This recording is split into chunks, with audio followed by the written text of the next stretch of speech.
ठीक है। आज श्री मोदी जी हजारों जयचंदों को कैसे झेल रहे हैं, ये सोच के मेरा दिमाग चकराया जाता है, मेरी बुद्धि भ्रष्ट हो जाती है। अच्छा जी, मोदी जी पृथ्वीराज चौहान है।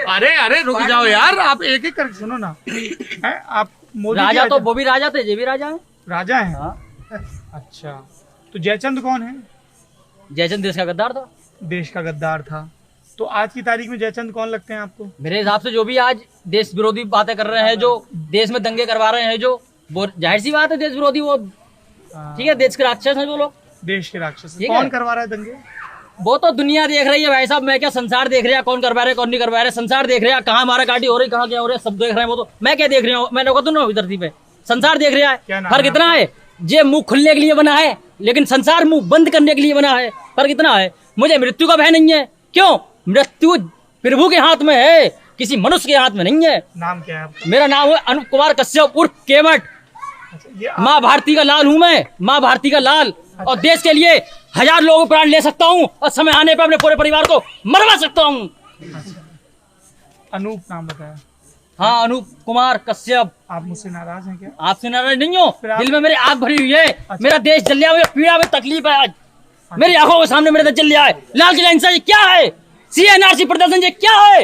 अच्छा एक सेकंड, वो बच्चा डर जाएगा, आप चिल्ला नहीं डरेगी। मेरी कन्या आओ, रानी लक्ष्मीबाई बनेगी बड़े होके। अच्छा, तो रानी लक्ष्मीबाई बनने के लिए आपका चिल्लाना तो जरूरी नहीं। आप नहीं महाराज, नहीं, ये जमाना सोया हुआ है ना, तो मजबूरी है मेरी। बहुत धीरेबाजी वहां से नहीं सुनेंगे।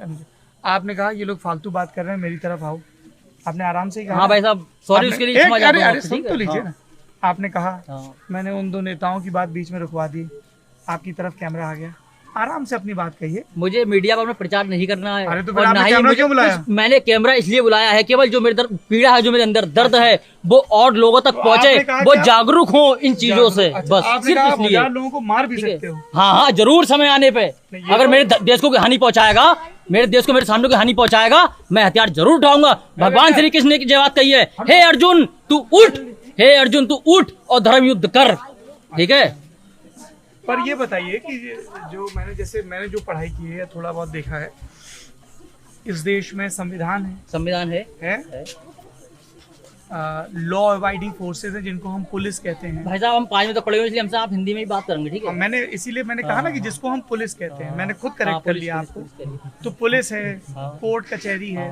अगर कुछ गलत होता है, मान लीजिए कोई अपराध होता है, तो पुलिस कार्रवाई करती है, फिर मामला कोर्ट में जाता है, कोर्ट तय करता है क्या सही है क्या गलत है, उसके हिसाब से सजा देता है। इस देश के नागरिक तो अपने हाथ में कानून नहीं लेते हैं ना। चलो सजा वाली बात है, आपसे हम जरूर उत्तर देंगे। ठीक है, दीजिए। हम उत्तर आपको इसलिए देंगे, जब कश्मीर नरसंहार हुआ उन दोषियों को सजा मिली क्या?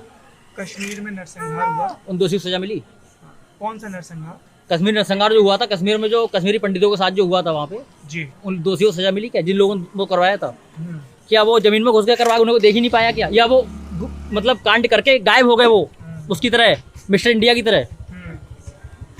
तो फिर उन पे क्या कार्रवाई? क्या अयोध्या कांड के दोषियों को सजा मिली कभी? अयोध्या कांड से आपका तात्पर्य क्या है? तात्पर्य यही, ये हमारी धरती है। अयोध्या कांड से क्या तात्पर्य, ये जानना तात्पर्य हमारी ये है। अयोध्या कांड कब हुआ था? सबसे पहले, हम पढ़े लिखे भाई साहब नहीं है इतने, आपने कहा, अरे देखो यार ऐसे नहीं, देखो दोनों चीजें नहीं करोगे। बताइए। एक तो सब बातें भी कहोगे कि मुझे ये पता है, मैं 1000 लोगों को खुद मार दूंगा, बिटिया को। हम मुझसे घुमा के, हम सीधी बात करिए, जो भी आपको सीधी बात करिए, क्योंकि हम उल्टी सुन ही नहीं रहे मेरी। हम बुद्धिमान वकील नहीं है, हम बुद्धिमान नहीं है, हम अज्ञानी हैं। इसलिए आप अज्ञानी वाली बात करिए, आप अगर फेस टू फेस वाली, सीधी। आप मुझसे चीख के बात करेंगे तो मैं बात नहीं कर पाऊंगा। मैं आराम से बात कर रहा हूँ ना आपसे। आपने मुझे मेरी आवाज में तेजी देखी क्या? नहीं देखी ना? नहीं देखी। मैं आराम से बात कर रहा हूँ, विनम्रता से बात कर रहा हूँ। मैं यहाँ पत्रकार हूँ, किसी पार्टी का प्रतिनिधि नहीं हूँ। आपके विचारों को मैं ये भी नहीं कर रहा हूँ कि नहीं ये फलानी समर्थक है तो कैमरा डाल, ऐसा कुछ भी नहीं हुआ ना। तो आराम से बात करते हैं, पहली चीज़। दूसरा, मैं आपकी बातों को समझने की कोशिश कर रहा हूँ। मैं कोई वकील थोड़ी जो आपसे झिड़े करूँ।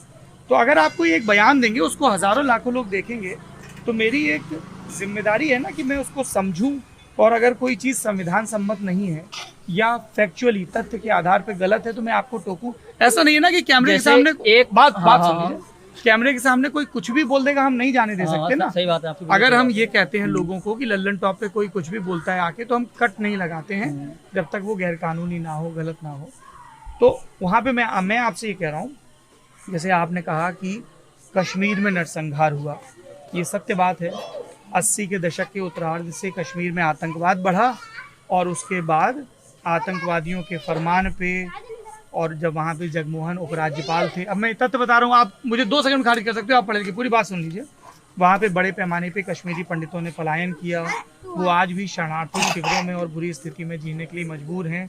तमाम सरकारें आई और गई, जिसमें आपकी नरेंद्र कानून सबके लिए एक होना चाहिए, चाहे राजा हो या बात नहीं सुनोगे आप, बोले मैंने सुना ना, राजा एक सेकंड मैंने आपकी बात सुनी ना भाई साहब, मुझे बताइए बात, मुझे सुननी भी नहीं है, ठीक है, मुझे मैं क्यों सुननी नहीं तो फिर कोई बात नहीं, इसमें ऐसे थोड़ी कि आप कुछ भी बोल के चले जाओगे। मैं ये कह रहा हूँ, आपने कहा नरसंहार हुआ, मैं तो कह रहा हूँ हुआ, उनको पलायन के लिए मजबूर होना पड़ा। आपको पता है, बात ही खत्म कर दीजिए ना, आपको पता, मुझे पता, सबको पता है यहाँ पे। अरे भाई मेरे पता तो है, तो इस चीज को अंदर तक आप लड़ने आए हो क्या मुझसे? नहीं आया हूँ, तो मेरी बात तो सुनो, मैं समय आपका बचा रहा हूँ, मेरे पास बहुत समय है, आपका समय कीमती है, मैं आपसे ये पूछ रहा हूँ, कानून सबके लिए एक होना चाहिए, चाहे वो राजा हो या रंग। सचिन बाजे मुंबई के अंदर जब वो बम रखते पकड़े गए हाथों, तो उन्हें अभी तक दंडित क्यों नहीं किया गया है? क्योंकि कोर्ट की प्रक्रिया चल रही है, और यही कोई आम आदमी होता तो उसे फांसी लटका दिया जाता अब तक। तो कानून तो सबके लिए एक, तो यही तो मैं कह रहा हूँ। अपने भारत संविधान क्या है? विधायक है आपके लिए दूसरा कानून, सांसद है तो आपके लिए दूसरा कानून, मुख्यमंत्री है तो आपके लिए दूसरा कानून, डीएम साहब है तो आपके लिए दूसरा कानून, प्रधानमंत्री है तो दूसरा कानून, राष्ट्रपति है तो दूसरा कानून। बाप भाई बा कानून और बाप भाई बा मेरे संविधान। हम नहीं मानेंगे ऐसे संविधान कानून को। कानून राजा या रंग के लिए एक होना चाहिए, उस दिन हम कानून को मानेंगे। जिस दिन ऐसा होगा उस दिन कानून को मानेंगे, हम कानून की पूजा करेंगे। हम आज नहीं मानेंगे हम कानून संविधान। मोदी जी को आपने ये बात कही कि हम संविधान नहीं मानते? मोदी जी प्रधानमंत्री है, वो संविधान नहीं है। वो प्रधानमंत्री है, हम उनकी पूजा करते हैं, उन्हें भगवान की तरह पूछते हैं। वो हमारे भगवान है, वो हमारे सीने में प्रवेश करते हैं। समझो, हनुमान जी ने सीने फाड़ के दिखा देते अभी, वो भगवान है हमारे। हम उनकी पूजा करते हैं, आज नहीं डेली पूजा करते हैं। वो स्वयं भगवान नारायण है। श्री अर्नब पत्रकार भगवान नारद है। श्री योगी जी हनुमान जी हैं, और अमित शाह जी वही भगवान शेषनाग हैं, भगवान लक्ष्मण हैं। जे पृथ्वी पे भगवान अवतारे हैं, गीता में साफ साफ लिखा है। इस धरती में जब जब अत्याचार होता है मैं अवतार लेता हूँ। रावण थे, प्रभु श्री राम आए। कंस था, प्रभु श्री कृष्ण आए। आज मुगल थे, मुगल शासन था। आज अंग्रेजी शासन था। आज इटली शासन था। आज कश्मीर नरसंहार था। आज अयोध्या कांड था। आज ठीक जगह जगह बम फटते थे, जगह जगह दंगे होते थे, लोग अकाल मृत्यु मरते थे। जो नारायण का अवतार है, समझो आप। सब ठीक हो गया है? बहुत ठीक हुआ, बहुत ठीक हुआ है। यूपी के सारे 19 घंटे समाप्त कर दिए। 20% मारे गए, 30% राज छोड़ के भाग गए, 50% जेल में अपने आप घुस गए जाके। हमारे 50 घंटे थे पीलीभीत में, आज एक भी नहीं है। आज हम दिल्ली मुंबई नहीं गए, पीलीभीत में रहते हैं। आपको पीलीभीत की बता रहे हैं, आज एक भी नहीं है। कैसे मिलती है आपको? महादेव कहते हैं, महादेव। हम उनके चरणों की धूल है। मोबाइल के जरिए देते हैं, कैसे देते हैं? फोन के जरिए? सपने में आते हैं मेरे, वो सपने में बताते हैं सारी बातें मुझे। वो सारी बातें सपने में बताते हैं। इससे अंदाजा लगा सकते हैं पीलीभीत का एजुकेशन स्तर क्या है। क्या है पीलीभीत का एजुकेशन स्तर, बताइए। यही है ना कि लोग भ्रमित होते हैं तमाम बातों में, अनर्गलन ये वो ऐसा वैसा। अरे ये तो बहुत सारी बातें कह गए। मैं लाजवाब हो गया हूँ। आप अचंभित हो गए। हाँ, मैं अचंभित हो गया हूँ जी। हमारे यहाँ नगर पालिका का जमंडगंज की 53 दुकानें जमीन खा गई या आसमां। और एक ये